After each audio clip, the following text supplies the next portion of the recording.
All right. How's everybody doing today? Well, I hope. Danity, you're the only one I can see, so you're gonna have to nod and let me know. Good today. You're gonna have to be my feedback. Okay. Oh, there's Ricky. All right. So this presentation was supposed to be, my understanding was next month. So I found out about 40 minutes ago that I was doing this today. So I don't have any cool slides or PowerPoint presentation, but I did write a bunch of notes real quick that I'll go over. So basically, the idea behind this class is to see things at our first viewing of a house or a property that might be problematic for the Binsr and for the client. So this is kind of a pre-inspection inspection. So I always look at our job as realtors is to go into a house and see things that the client may not see, right? They're looking at the house itself, the curb appeal, the color of the paint, the layout. They're looking at all kinds of stuff that's regarding, how they can live in the house and how much they're going to love it and all that kind of stuff, where their kids are going to go, where the furniture is going to go. I don't do any of that. I don't really care, honestly. It's their house. They're going to decorate it the way they want. I'm not going to be around for that. What I want to make sure that I do is to kind of pre-inspect the house a little bit, so I don't have to write up a whole contract, get to an inspection, and then cancel. It's a waste of their time. It's a waste of my time. It's a waste of a lot of paperwork. So I try to find all the potential negatives that could be on the Binsr, or that will end up on the Binsr ahead of time. So I'm going to just kind of talk about this list of things I have here, things that I try to look at. And if you guys have any questions, just jump in at any time, okay? So one of the things I look at when I get to a house is its position in the neighborhood, in the street. Does it have a side alley? Does it have a back alley? Is that a problem for the clients? Do they not want to have an alley or a side alley? Where does it sit on the street? Does it butt up to does the front yard butt up to another adjoining street, right? Why is that important? Because after dark, every car coming down that street is going to show headlights into that living room. So I want my clients to understand that, because they're typically only going to see the house in daylight until they move in. So I want my clients to know ahead of time they're going to be looking at headlights and see if that bothers them. Some people don't care, or maybe the living room's in the back of the house. So it's just something to bring up to make sure that they're aware of. That may not be something that gets on the Binsr, obviously, but it could be something that makes your client pretty unhappy after they move in. So we want to avoid that kind of stuff too. Also, are there power lines that are problematic?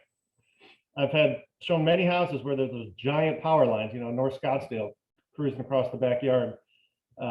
Even if they're a house or a street away, a lot of people just don't want to be near them, and they don't think of that right away. So those are the kinds of things I look out, basically, walking up to the house or arriving in the neighborhood. One other thing too is graffiti. If there's an alley, I usually drive down the alley and see what the alley is like. Does it look like there are people living back there? Is there any graffiti? What kind of graffiti is it? Is it gang related, or is it just, whatever? I mean, those kind of things you look at. So as far as the house itself, I generally try to look at the roof. It's hard to sometimes see from the ground, but often we can tell if there are a bunch of broken tiles. We can tell, in an asphalt shingle roof, we can tell if there's more than one layer. 2 is not bad. We start getting 3 or 4 layers, then you got to really question the quality of the roofing. And also see if any of the granules are missing from the shingles, as best you can from the ground. You can't always see everything from the ground, obviously, but as best you can, you can kind of get a general idea if it's going to need a new roof. If it's going to need a new roof and the seller doesn't want to pay for it, then that could be $10,000 to $20,000 for a buyer, right? So that could be a big negative, that your buyer may want to know ahead of time. So the reason we tell our buyers this stuff is not to dissuade them from buying the house, right? But we want to prepare them for the issues that they're probably going to find in the inspection. Again, this is so you don't waste their time and your time. I generally look at the HVAC. You can often tell from the sticker on the side of it, the age of it. So if it's 20 years old, they might end up buying a new HVAC. If it's only a few years old and it's a good model, they're probably in good shape. So I generally try to look at the big ticket items in particular, the things that are going to cost my client money. Is the HVAC running well? Is it making any weird noises? I just did a walkthrough the other day that had a weird noise, so the seller had to fix it before we closed. Is it cooling? When you put your hand up to a vent, do you feel cold air? And is the house comfortable, based on what the temperature is set at? One thing I always look at too is in terms of maintenance, is the filter. Does it look like it's been changed in the last 6 years? If you get to a house and see a filter that's so caked in dust and dirt, you can be pretty sure that they're not taking care of the unit very well. And that could be a concern. So I always tell all my clients when I do listings, change your filters before we go on the market. As you should be anyway, but sometimes people need to be reminded. One thing I forgot to mention regarding where's the house position on the neighborhood is also if it's near anything commercial. Sometimes commercial things happen during the day or during the night that we're not aware of. So you just want to kind of, look at the surrounding buildings and see if there's anything that, might have, make noise for them at odd hours of the day. I think I covered the HVAC. One thing I do is I try to look under the sinks to see if there are any leaks, see if there's any, potential mold because they're not paying attention to their drains. Whether you want to do that kind of stuff, that's up to you. But I generally take a look. The client has no idea. They're already laying out their furniture. So are there any kind of leaks near the washer dryer or the hot water heater? You just kind of look, that kind of stuff and see if you see anything out of place. That takes like 2 seconds to do that. I generally walk around the outside of the house and look for termite tubes on the foundation. If obviously if they're termites, that could be a problem. So you can see those pretty easily. You can also see them on the inside of the house, on the walls and ceilings. Can't tell you how many times I've seen that. It's kind of eerie to see them inside a house, but you definitely can see them on the walls. So that's something to note. Not everybody's going to want to do this, but I usually look at the electrical panel and see how old it is, or see if there's a few brands that have been recalled. Stablock is one of them. I can't think of the other one off the top of my head, but they've been recalled because they don't trip properly. I don't expect anyone to know that, of course, unless you have experience or want to look that kind of stuff up. But you can tell if it's a newer panel, as opposed to the age of the house, and see if it looks like it's sufficient to do modern. All the things that we plug in nowadays is much different than what we did, even really 10, 15 years ago. But certainly when some of the houses were built in the valley, they just didn't have as much power. So that may be, that's generally $3,000 to $5,000 to upgrade a panel. So that's something you be cognizant of as well. Is it missing any breakers? Does it look like any, anything been jerry-rigged? If you can tell, obviously don't open up the panel. You don't want to get electrocuted. I mean, you can open the door, but don't take the inside panel off. That's going a little beyond our scope. And some of this, some would argue that some of this is beyond our scope. But again, I'm sharing this so you guys can save time and not waste your client's time and not waste a lot of effort putting in paperwork on a house your clients can end up canceling out. So use these tips, as you will. Plumbing, I generally look at plumbing to see what kind it is. You could sometimes tell under the sinks, or you could often tell from the water intake coming into the house, just to see if it's galvanized or copper, based on the age of the house, or if it's polybutylene or something else that might be problematic. Driveways and walkways, are there any broken concrete, or is it lifting anywhere? Is it like a tree root, lifting at the sides where it's a trip hazard or something that they're going to have to fix?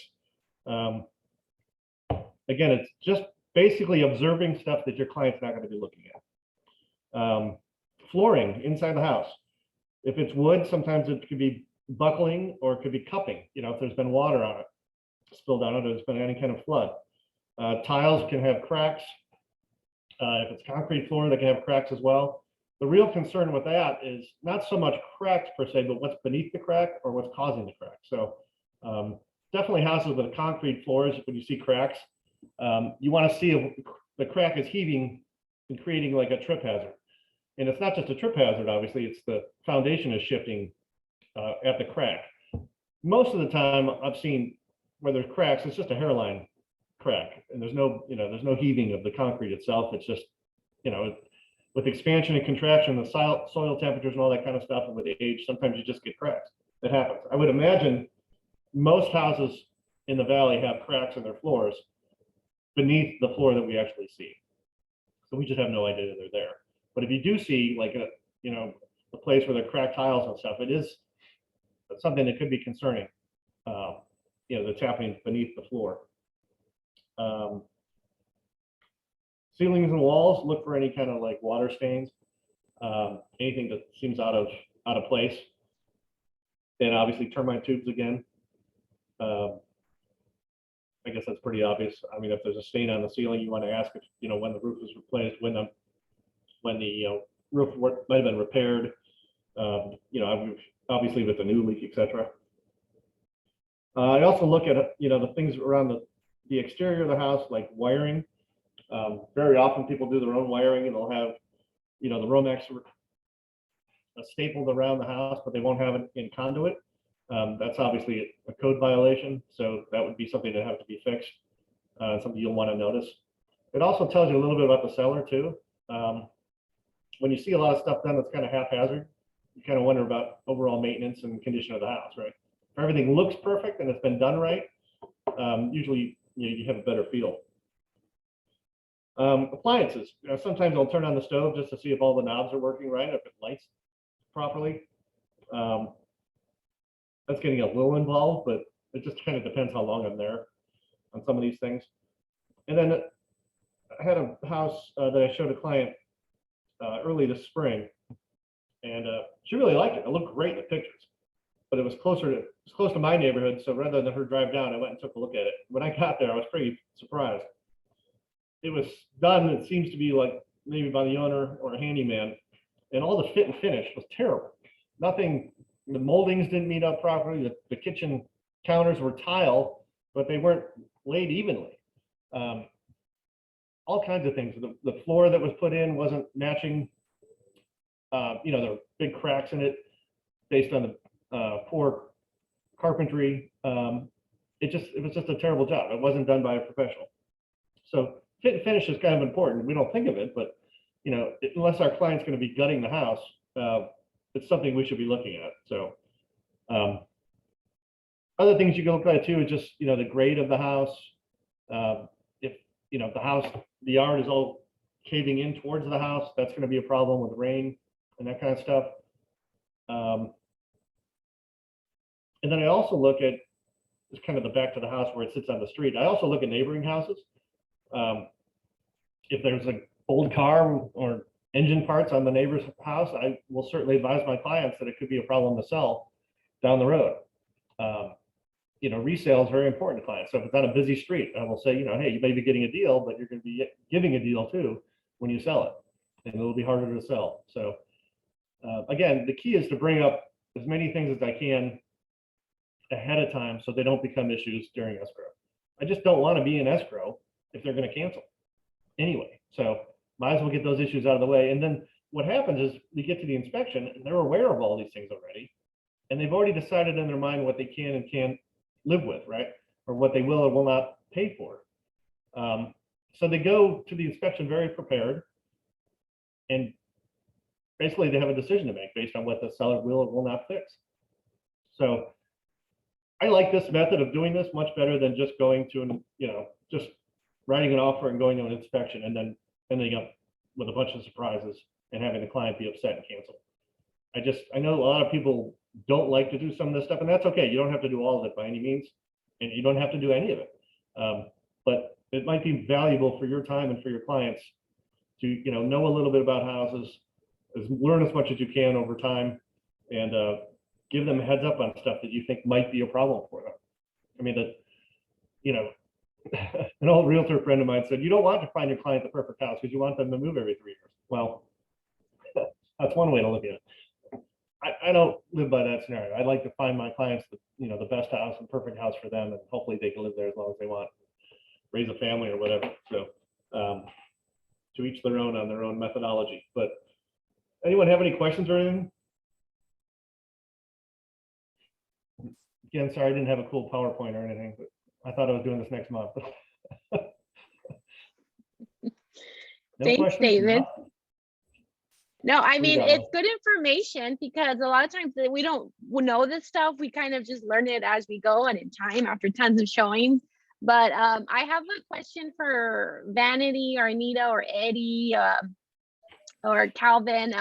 When you guys showed your first house, is there something you're like, man, I wish I would have known, or I wish someone would have told me? Because this is kind of the preventative, this is the prepare for anyone who hasn't done any showings, or two, for people who struggle a lot and have tons of cancellations. I mean, even season agents, sometimes they're constantly canceling on the Binsrs. And to David's point on this call and on his previous masterminds, it's like you probably would have been able to see that during the showing. And that was the gist of this particular workshop today, was to kind of discuss that. So anything that you guys are thinking of or would have wished someone had told you guys?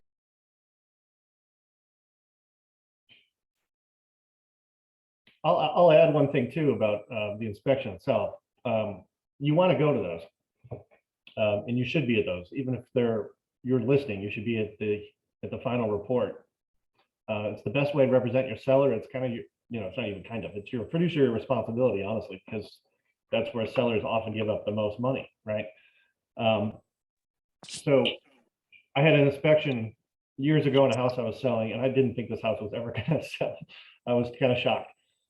Someone bought it. They turned it into some amazing thing. So they tore most of it down eventually. But what happened during the inspection was the inspector checked off galvanized plumbing. So the buyer, when they saw that, wanted to cancel. And luckily, because I'd gone to the inspection and I knew the house well, I realized the inspector was half right.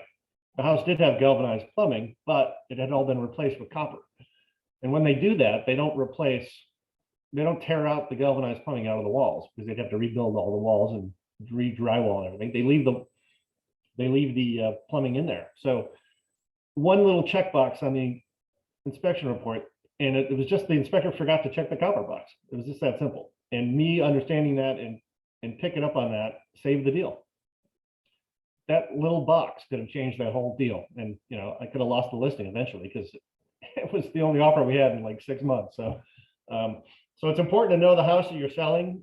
It's important to get to know, as this whole workshop's about, the house that your clients might be buying, because you're going to see things through your experience that they're not going to see.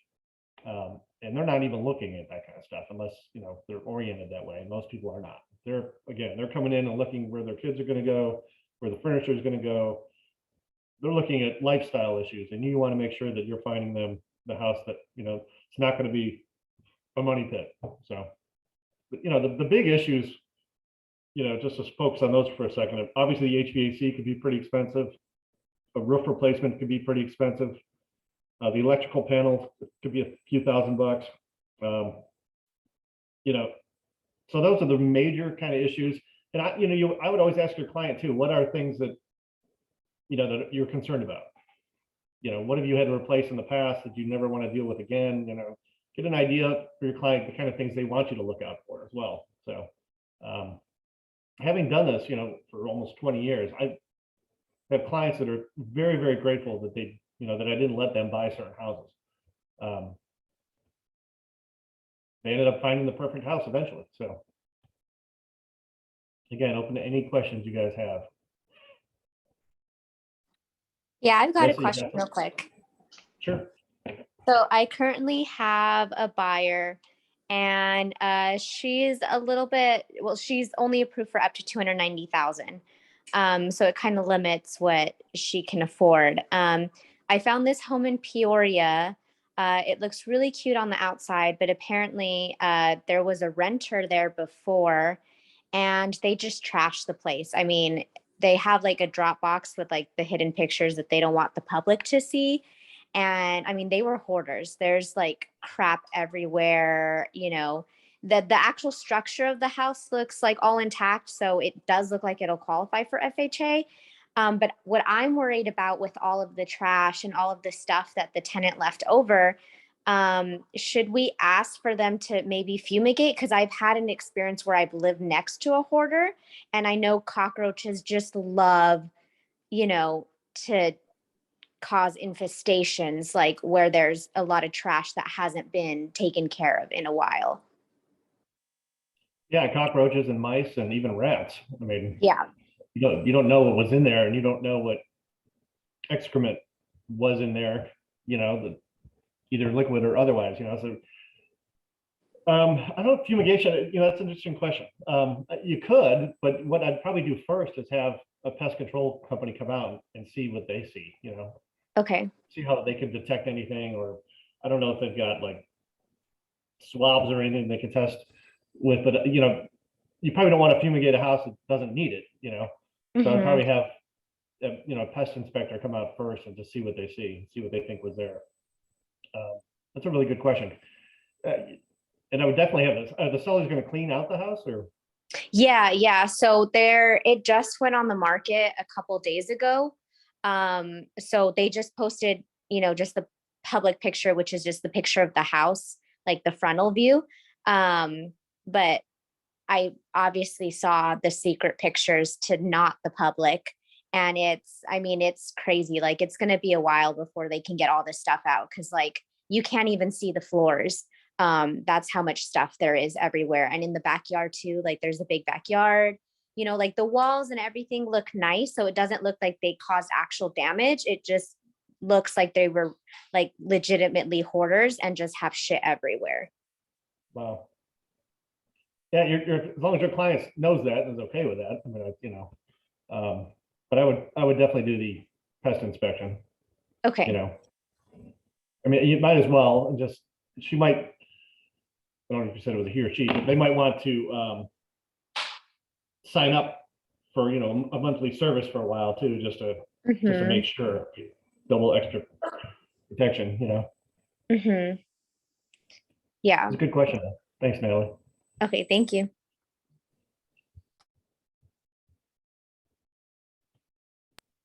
I want to be where Kelvin is.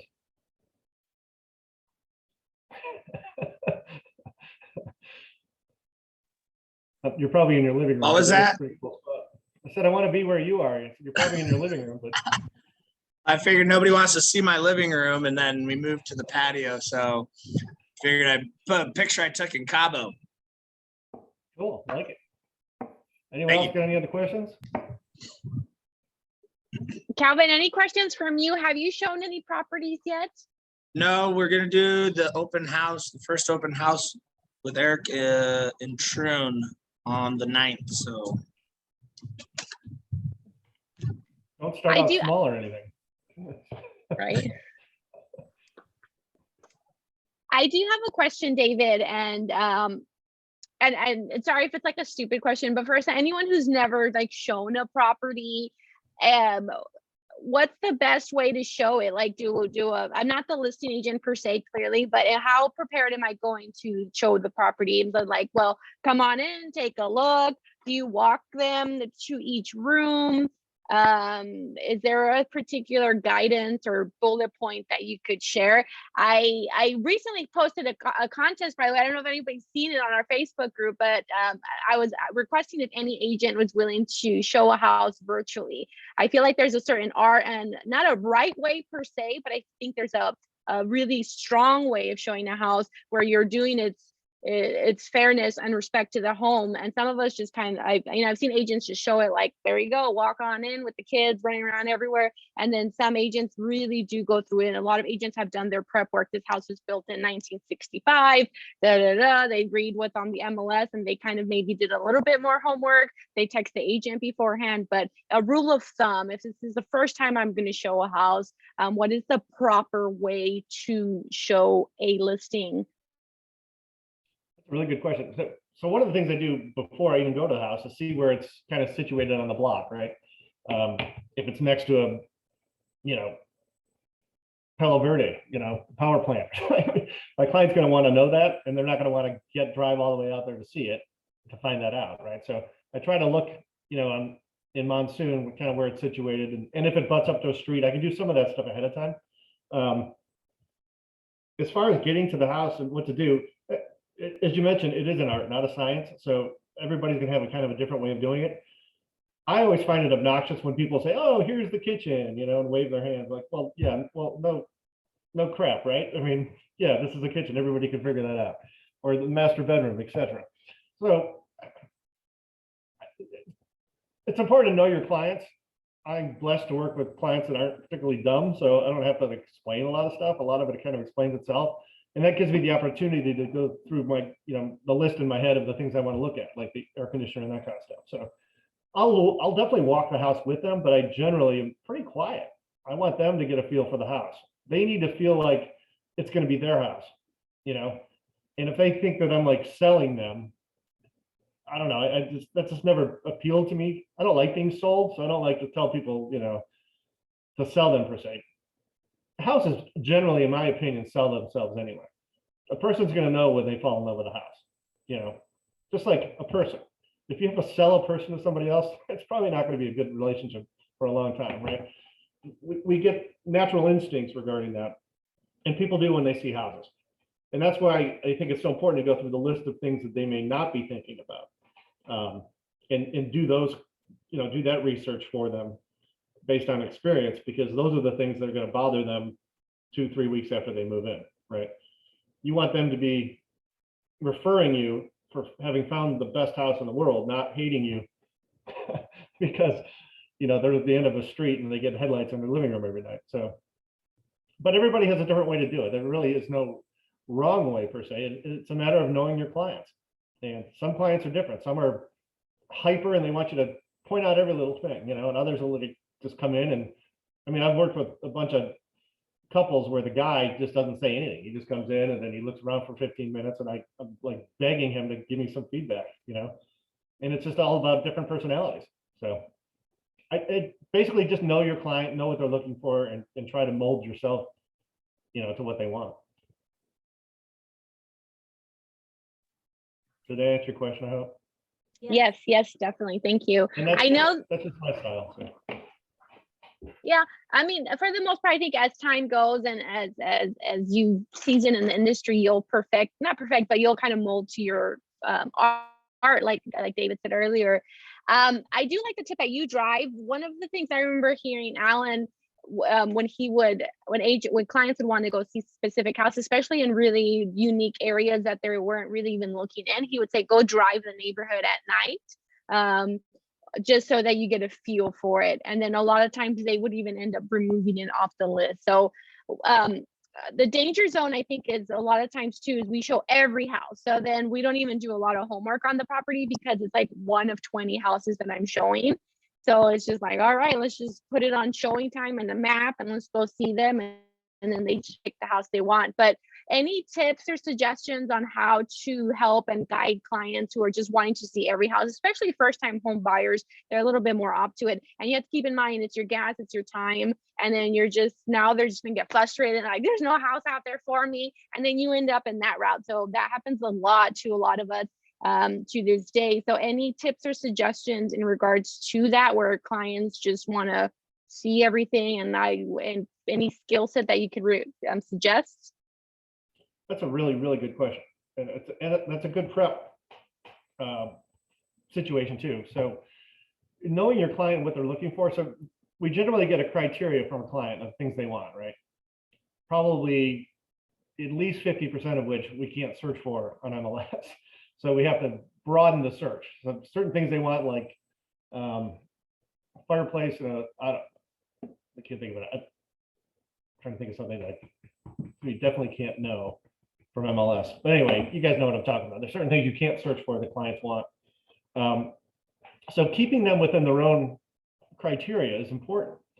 In knowing that criteria is important too. So if they live in a 1,300 square foot house now and they keep saying it's too small, don't go take them to 1,300 square foot houses. Eliminate anything under a certain size. So find out what their size range is, because inevitably what they're going to do is they're going to go on Zillow and they're going to fax. Wow, I haven't said that in a long time. They're going to text you a house. Hey, what about this one? And you're going to notice, if you read it quickly, it doesn't meet their criteria. So I can't tell you how many times, like, first of all, don't use Zillow. Use our website, which has instantaneous MLS, and I'm sending you everything instantaneously when it hits the market anyway. So there's no reason to go to Zillow, but we're all going to get those texts from our clients who are checking on their own anyway. And 99% of the time they send me houses that don't meet their criteria. And then eventually I wean them off of looking at other sites. I'm like, if you want to change your criteria, fine, let's change it. But I'm not going to show you a 1,300 square foot house if you tell me you can't live in anything under 2,000. What's the point, right? So try to keep them within their criteria, definitely, and make sure that what you're showing them really fits it, and you can tell some of that, with the aerial views, et cetera, if they don't want to live near an alley or they don't want to live, within 3 houses of a major street. Those kinds of things you can weed out ahead of time by just doing a little bit of research. And reading the Plano is really important too, and I forgot to mention that before. Definitely read the entire thing. You'll be some of the few agents in the world that do. If you've been a listing agent much, you'll know that nobody reads. I can't tell you how many times people call me with questions of things that are sitting right there on the Plano. It happens to all of us, and it's going to continue to happen. But yeah, knowing what's on the Plano, because oftentimes they'll tell you when stuff was updated, how old certain things are, any conditions or situations about the house. Sometimes you'll find in private remarks, and even calling the agent if you're not sure about something. Call or text the agent, say, hey, I saw this on your listing, just want to get a little more information about it. And some listings you'll find out too, and this is important. The listing says or the tax records say it's 1,300 square feet, but the listing says it's 2,500 square feet. So what happened, right? Did they add on? Did they pull permits when they added on? What's the situation? So a little bit of research ahead of time can really cut down the number of houses you have to show. I mean, first of all, showing anything more than like 10 on any given day, I think is insane, honestly. I don't think 10, I think 10 is too high, to be perfectly honest. People can't take in all that kind of data. They just can't process it. So if you can weed out the ones that they're not going to like anyway, and explain to them why, because 9 times out of 10, they found them too, right? So you're going to have to kind of explain to them, well, again, this one's way too small for you, or you said you needed a backyard because you have 3 dogs, and this has got a tiny lot. Just communicate with your client, understand what they're really looking for, and you can, direct them well. Really good question, Celeste. Wow.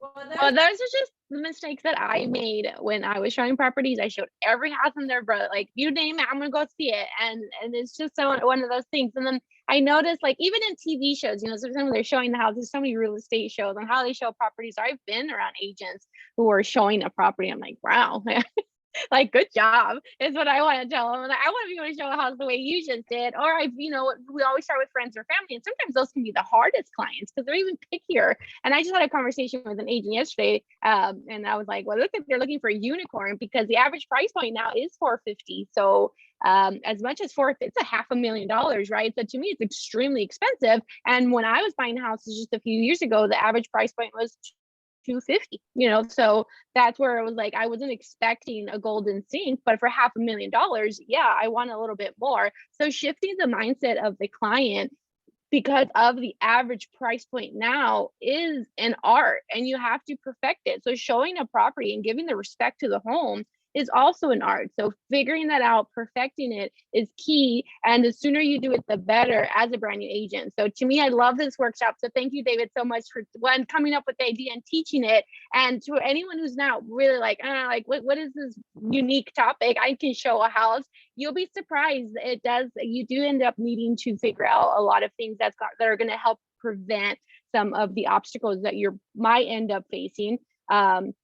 But I think the last thing was in regards to the unicorn house. There are clients who are unrealistic with the expectations of the price point. Is there any key scenario or meeting, or if you do come across like a client that I've already showed you 15 properties and they're all bad and they're like, maybe it starts looking like it's me, the realtor. So any tips in regards to that? That's a great, like a 20-minute conversation I had with an agent yesterday. So anything that you would suggest when you are having, like, is it maybe just to the point where you fire the buyer before they fire you, or do you just keep on showing them houses until one day you guys get it?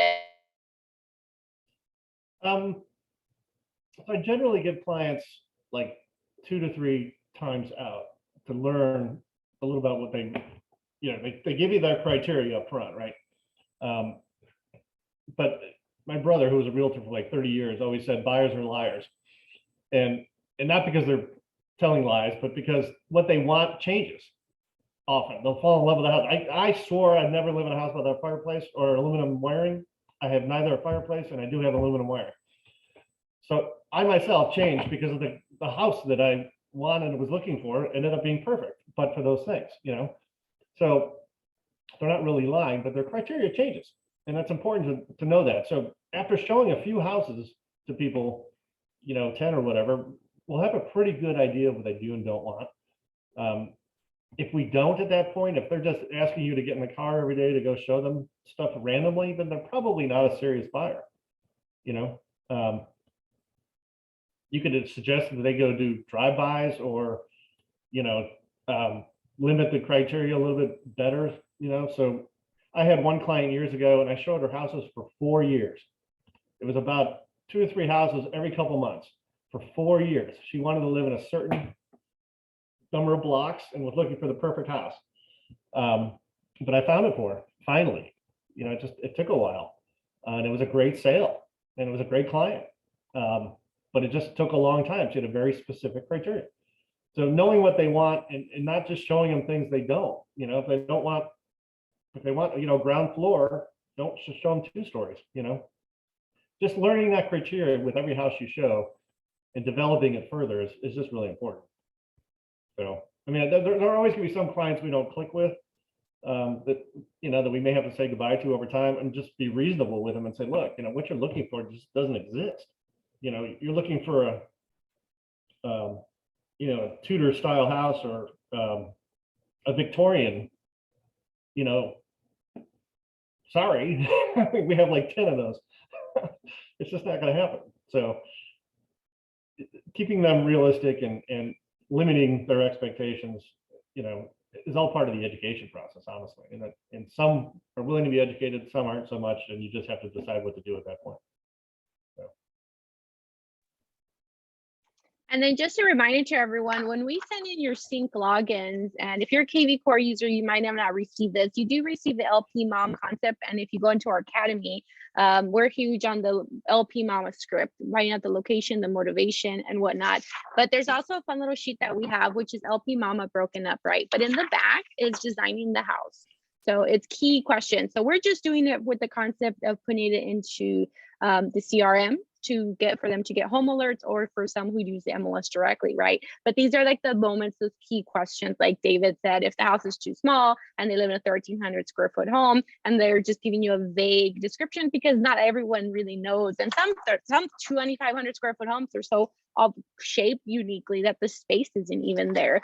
So if you really, this is the moment to really listen. So my suggestion to that agent was I would revisit with them again, because what the wife, maybe if it's a wife and husband duo, they're always going to disagree in the houses you're showing if you're going off one of them. So sit down and maybe revisit it, take notes throughout the showings, because yeah, you're going to kind of end up having some obstacles, and you don't want to show them so many houses to the point where you lose I guess trust. It's more of a trust factor, I think, once you can't help them find the house. Or like, the houses you're sending me suck.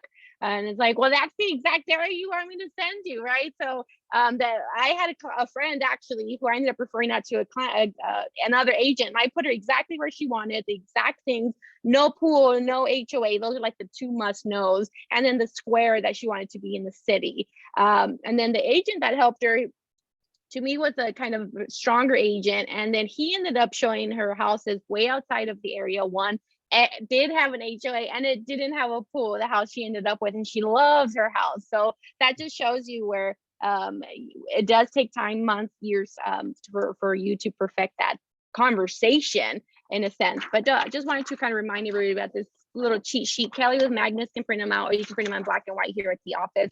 But the back designing the house is my favorite. And that's why the buyer consultations are so important, is because you see everyone who's going to live in the house and know more about it. And you're showing the right properties, not every property. But Adolfo has a Yeah, hi, Melissa.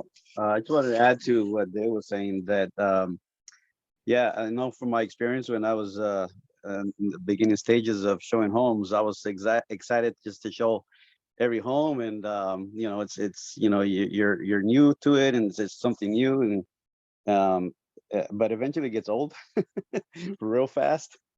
So I was in a competitive market, but what I did learn was that the initial consultation is very important when you are showing them the houses, the criteria, the filters, far as the square footage, the map, the location, the lot size, all those factors, obviously single or two-story type homes.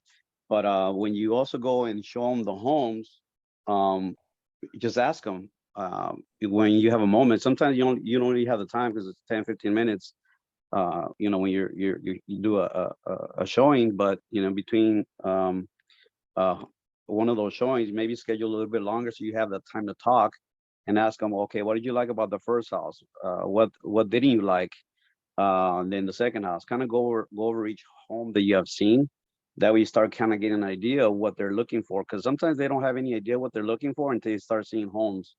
But it will get to a point where you start showing them too many homes, especially if you're going to show them homes in one day. And I don't recommend showing them maybe more than 5 homes, because it'll start getting confusing as far as like which home they seen and what has what they just kind of start forgetting as far as like what each home had, and unless maybe you take pictures or take notes after a home. That's something that I recommended in the past if we're going to see a lot of homes. But that, and then also if we need to make any adjustments down the road to their home search, then we would do that, because sometimes they'll feel like, oh, you know what, maybe 1,300 is too small. Okay, well then let's go to 1,400, or maybe the map location, maybe they want to expand it. So those type of factors are going to be helpful when you're showing your buyers around. And but even in this market, maybe calling even the agents as far as like what their criteria is, if they're willing to come down on the price, if they had any showings, just to help increase your chances when it comes down to getting a potential offer accepted. So those are just some tips that I wanted to also contribute. Thank you for sharing. Good stuff. Yeah, Thank we're all going to have our own styles and stuff, and the key thing is to you're in this business to provide great service and make some money for your families, right? So doing things that are efficient while still providing great service is important. I mean, you don't want to, again, the whole purpose of this workshop was to help you guys save both you and your clients time and money by not wasting a bunch of time. And if you get to the point where you're canceling on Binsrs for something that you could have seen, or foreseen ahead of time, then I would say that's an error that you should learn from, so that doesn't happen again. If your client says, I don't want to replace a roof, and you get to the house and it's got a bad roof, don't write an offer. I mean, weed those things out. Sometimes you don't even have to go to them. I mean, you can call the listing agents. If roof is a huge deal, call the listing agents. Hey, do you know how old the roof is?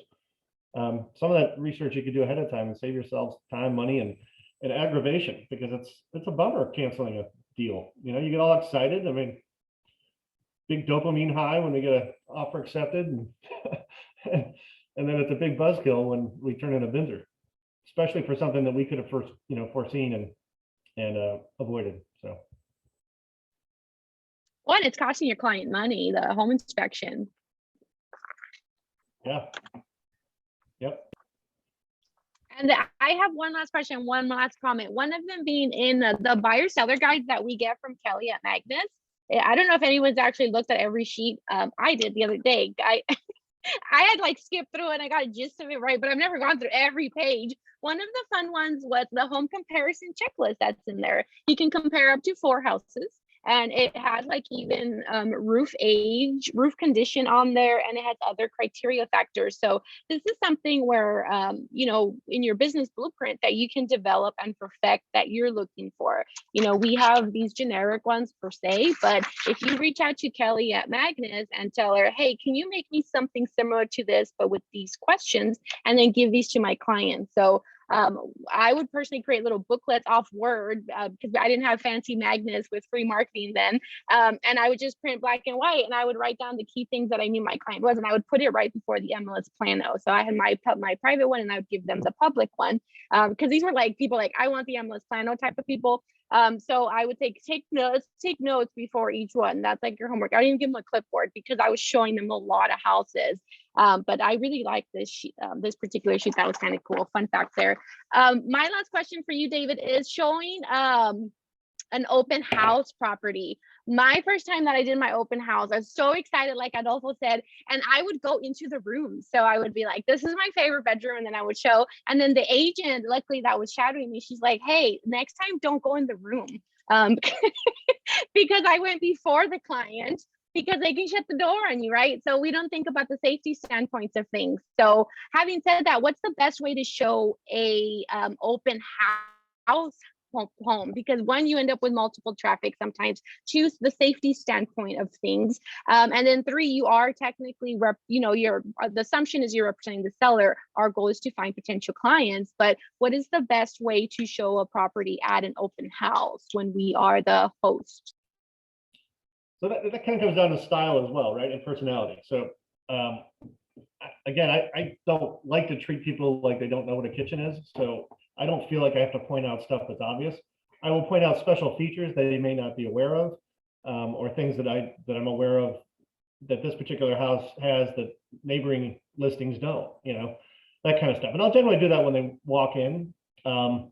But I usually make a little joke, say, hey, I'm not one of those stalker realtors, so feel free to walk around, let me know if you have any questions. And they usually laugh. And a lot of people appreciate that because they want to take in the house. They don't want to hear a bunch of BS from me that they don't care who I am, and they don't want to be sold. They just want to figure out if the house is right for them. And they can generally do that on their own. But I make myself, again, I point out the special features if there are any, and then make myself available for any questions. And it's all a matter of style. I mean, I'm an introvert, so that's how I like to do it. I'm sure an extrovert would love to meet them at the door and give them a bottle of water and shake their hand and maybe a hug, and different strokes for different folks, right? There's no real wrong answer. You just got to make sure that I would just be careful not to overdo it, whatever you're doing, because if they walk into an open house and they're overwhelmed by you, they're never going to love the house. They're only going to be focusing on you, and oh gosh, back off, dude. It's like, stop following me around, and they will never take in the house. And think about that for a second. That's often why we take down personal photos too for listings, because we want the buyer to walk into a house thinking it's going to be theirs, right? We want them to feel like it's their house and think of their furniture and stuff. So if they see 100 pictures of other people in the house, they're going to think, oh, this is their house. It's all about psychology, it just experience over the years. I just kind of like my method, but other people have, again, different strokes for different boats. As Miranda Lambert says, it takes all kinds of kinds. So, famous country philosopher. Okay, David, I have a question. Sure. It kind of ties into the inspection a little bit more for the appraisal. When there's some issues with the house, for example, I know in the past, the FHA appraiser has pushed it back. Like, for example, if a window is broken, if the pool gate doesn't lock, if the fascia on the outside, if it's not painted, or if the wood is exposed, those type of things.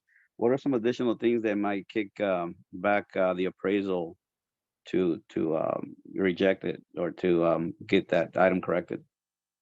So for FHA, a lot of the stuff that I listed at the beginning of the workshop was definitely stuff you want to check out for FHA oriented stuff. Other things that I'm aware of that they typically won't approve, like if it's missing flooring, and again, I don't mean just concrete flooring, but if there was once like tile or carpet, and now it's just there's nothing there, and there's still like tack strips and that kind of stuff, they will want the house carpeted appropriately. And the things you mentioned, but the fascia and stuff, if it's not painted properly, they'll want that kind of stuff done. The problem with that is they have guidelines, but some of the appraisers are a little more sticklers than others. Yeah. I don't have a comprehensive list, but I'm sure there is probably one online that we could get of things that they're always going to call. But it seems in the last couple of years, fascia has been one of those huge ones. I mean, I've seen that. I can't tell you how many times that they wanted something painted on a certain time. And then they usually need to come back and re-inspect too. They won't accept pictures. So conventional is a little better. But FHA, if the AC is out or hot water heater is not working, all of those kinds of stuff that are basic things that are required for a house to function. If any of those things are out of order, they're likely to be called out by FHA. And now that George is on the call, he can probably answer a lot of that better than I can. Cool, man. Thanks. Yeah, Anything just to add, to also go off that, yeah, no, everything you mentioned are some of the things I've seen. Ricky. Some of the other things are handrails. If there's any stairs or porches, there needs to be handrails there. And then, yeah, they're gonna go through all the utilities, the outlets, making sure all those are functional, the windows, water heater, making sure all that's properly. But yeah, you guys all touched base on all those. Thanks, Rick. Appreciate it. Forgot you were on the call. No offense. My windows are a little small. Anybody got anything else? We're about to hit an hour here. If anyone's got a question, you can hit me up later, of course, or anytime, you know, if you're going to show a house soon. And I suppose I could create a little list too, if anybody wants that at some point, of tips. Melissa? Well, can do that. I always reference these. Like I was telling Eliana, I even tagged her on here. I was like, there's gonna host a really good workshop because we do get kind of the jitters when we're gonna show our first house, just because we want to be an expert fast. And I think that's one of the things you have to right away wash out because you're not going to in real estate. So just practice makes perfect. But I think there is some things that people can suggest, and that was the gist of today. So thank you, Julie, sent Eddie, Vanity, Arnita. Any last questions for David or the group on showing properties, Binsr clues when you're showing them? We do have our lenders on the call as well with best rate home loans before we let everyone go for the day. I'll just say real quick, if you're a new agent, find a vacant house that you can go see and run through the list, you know, do kind of a mini inspection and just so your practice when you go out with clients, you know, do a preview, you know, which you can do. We haven't done previews in years because they were selling too fast, but you can do a preview, find a vacant house. Obviously you don't want to put out a seller, and go through the list of things that you think you ought to be looking at. So that's all I got. Cool. And anyone on the call today, if you want to show a vacant house today and send a video on our Facebook group so you can enter a contest, right? I only have one. It's Linda Dubois who sent one, and it was her dog was showing the house. And she actually made a TikTok out of it. So that was just fun and cute. But friend, I ideally just to kind of give different ideas and suggestions for new agents and even seasoned agents are like, oh, that's a cool way of showing a property. Because a lot of people do virtual showings. If I have a client who lives in another state or another country and they want you to do a virtual showing, some of us have perfected that method. So if you can share a video today, is the last day to enter the contest, or Linda Dubois is $50 richer today. So she'll be fine if no one else enters, but enter it on the Facebook group today if you can. But that's it for me, David. Thank you so much. Thanks everybody for coming. I appreciate it. Have a good day.